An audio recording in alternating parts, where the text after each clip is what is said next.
Amigos da velocidade, fãs da Fórmula 1, hoje não estamos aqui para falar do Grande Prêmio da Rússia que aconteceu há poucos instantes, mas estamos aqui para lembrar do nosso eterno e inesquecível tricampeão mundial Ayrton Senna. 3 de novembro de 1994, quinta-feira, dia do eclipse total do Sol, o dia que o Sol foi coberto pela Lua e a Terra envolvida por uma grande escuridão. Porém, bem antes disso, no dia 1º de maio, uma grande sombra nos cobriu. O que era para ser uma tarde de domingo e de muita alegria na Itália, virou noite no Brasil. Aquele fim de semana foi conhecido como o mais negro da história da Fórmula 1.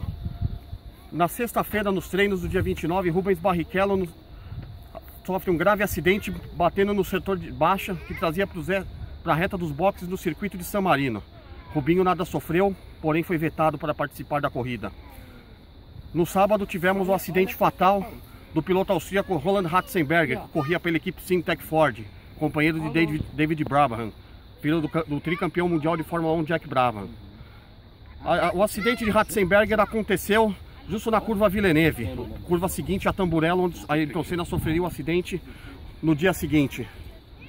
Roland Ratzenberger, piloto austríaco, fazia sua segunda corrida pela Fórmula 1 quando sofre o acidente fatal próximo à curva Tosa.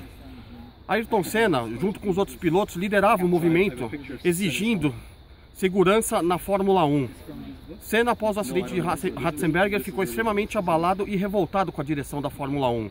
Na sua posição de líder, foi até o local do acidente cobrar melhorias nas condições da Fórmula 1. O que não agradou nem um pouco ao chefe da Fórmula 1, o inglês Max Mosley, que o chamou e repreendeu dentro do boxe. Senna, naquele dia, apesar de tudo isso, cravou a pole position com tempo de 1:21.558 contra 1:21.885 do alemão Michael Schumacher da Benetton. Na largada, Senna tinha Schumacher na segunda ao seu lado no grid. A luz verde foi dada e a corrida começava. Porém, um acidente muito forte entre o português Pedro Lamy, que largava em 22º com a sua Lotus, bateu muito forte com o finlandês J.J. Lehto, quinto colocado no grid, companheiro de Schumacher. Aquele forte acidente entre Lehto e Pedro Lamy lembrou muito o acidente fatal acontecido no Grande Prêmio do Canadá de 1982, entre Didier Pironi e Ricardo Paletti, que ficou parado no grid na pista de Montreal. Ricardo Paletti, infelizmente, veio a falecer. Aquela corrida vencida por Nelson Piquet, que defendia seu título mundial. Após aquele acidente, alguns torcedores foram feridos que ficavam na arquibancada. A corrida foi reiniciada na sexta volta. Na sétima volta, Senna liderava com uns meio segundo de vantagem sobre a Benetton de Schumacher. Na abertura da sétima volta, a Williams número 2 de Ayrton Senna passa reto na curva Tamburello e choca-se violentamente contra o muro. Mais uma vez, a corrida é interrompida e os olhos do mundo da Fórmula 1 se voltam para Ayrton Senna. Ele tinha um movimento de cabeça, o que dava para mostrar que tinha alguma consciência. Mas a gente sabia que a situação era muito grave e desesperadora. O próprio Dr. Sid Watkins, falecido em 2012, que era um dos maiores médicos da história da Fórmula 1, viu que não tinha mais o que ser feito naquela situação. Mesmo assim, Ayrton Senna foi levado de helicóptero para o Hospital Maggiore, na cidade de Bolonha, próximo ao circuito de San Marino. O primeiro boletim médico foi totalmente desanimador. Senna estava em estado de coma e apresentava quadro de choque hemorrágico. Foi esse o boletim médico dado pela doutora Maria Teresa Fiandri, chefe do centro de reanimação do Hospital de Maggiore, para onde Ayrton Senna foi levado. A prova se seguiu. A 10 voltas do final, a roda da Minardi do piloto Michele Alboreto se solta, atingindo mecânicos da Ferrari e da Lotus. O Grande Prêmio de San Marino mergulhava no seu mais total caos. A corrida terminou com vitória de Michael Schumacher com a Benetton, Nicola Larini da Ferrari terminou em segundo, Mika Häkkinen da McLaren em terceiro. Nós tivemos o quarto lugar da Sauber do austríaco Karl Wedlinger. O quinto lugar ficou com Gerhard Berger e a sexta posição, o quinto lugar com o Kyo Katayama da Tyrrell, e a sexta posição ficou com o inglês Damon Hill, companheiro de Senna. Porém, a vitória de Schumacher, terceira no campeonato de 3 provas disputadas, não parecia nada importante comparado à luta de Ayrton Senna pela vida na UTI do Hospital de Maggiore. Tanto que a 1h40 da tarde, horário de Brasília, veio a notícia que o Brasil e o mundo não gostariam de ouvir. Morreu Ayrton Senna da Silva. Essa notícia foi dada através da doutora Maria Tereza Fiandre para os jornalistas do mundo inteiro e para nós transmitida pelo Roberto Cabrini.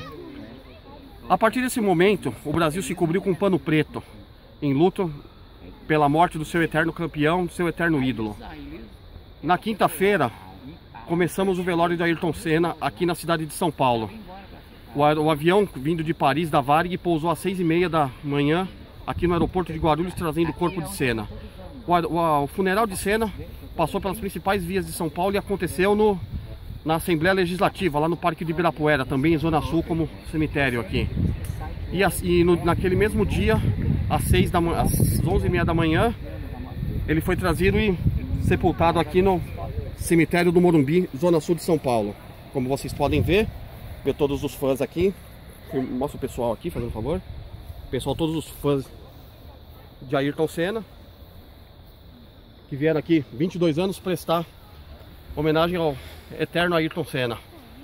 Mas não é essa imagem de Senna que nós queremos carregar, do nosso campeão morto, e sim dos incríveis números dele na Fórmula 1.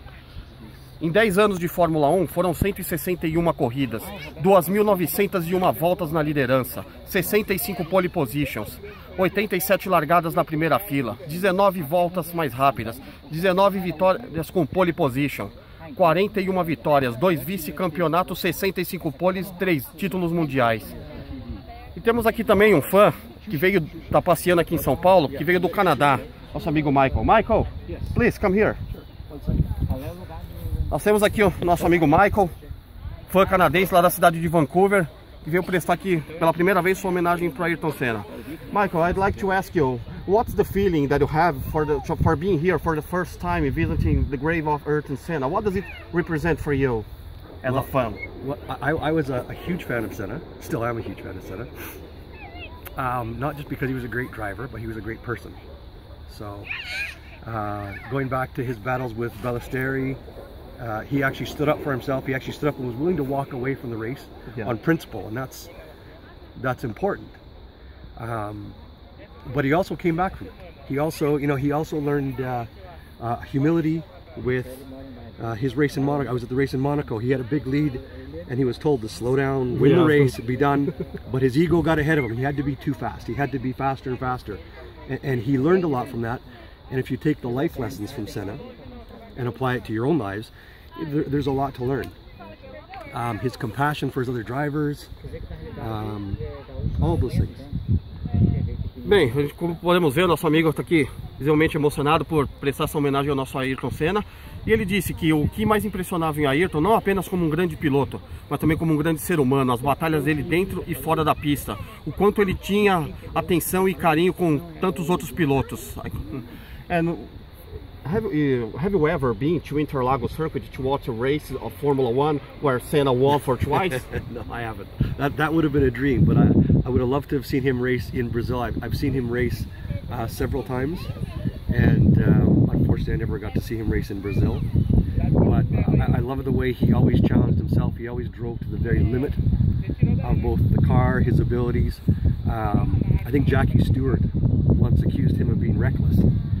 And I think there's a fine line between pushing yourself to be great and be reckless, and everybody in life can do that. If you continuously push yourself to the edge of your capabilities, three-time world champion. It not only makes you a world champion, it makes you a good person. And the fact that he, whenever challenged, he always stood up for his. He didn't say the political things. He said what was right. Yes. And in the end, the truth will always win out. And sometimes being politically incorrect or challenging the establishment is what you need to do to be successful, both as a person and as a driver. And he was both. He was a great driver, he was a great person, a great humanitarian. I mean, here we are 22 years later, and there are people all over the place who still come and visit his site. And what he did, if you think about it, what he did is he drove a car. Yeah. But he did what he did so well, and he loved it so much that it inspired passion in all of us. And that's why I'm here. Ok, thank you very much, Michael. Thank you. Eu perguntei ao Michael se ele tinha vindo, se é a primeira vez que ele vem ao Brasil e se ele já esteve no Grande Prêmio do Brasil. Ele falou que infelizmente não esteve, seria um sonho ter vindo aqui e ver o Ayrton Senna correr. E o que mais admirar o nosso amigo, é a coragem que o Ayrton tinha, de não sempre ser político, mas de falar o que era certo. Destacou também sobre o quanto que ele fez pelo povo brasileiro, o quanto que ele fez pelas crianças e pelo mundo da Fórmula 1, o ser humano incrível que ele foi. E vamos encerrando por aqui, nosso dia de homenagem, e com a memória de que nosso campeão não morreu. Quanto mais o tempo passa, parece que Ayrton Senna permanece cada vez mais vivo no coração de todos nós brasileiros e do fã da Fórmula 1. Um bom domingo e uma ótima semana.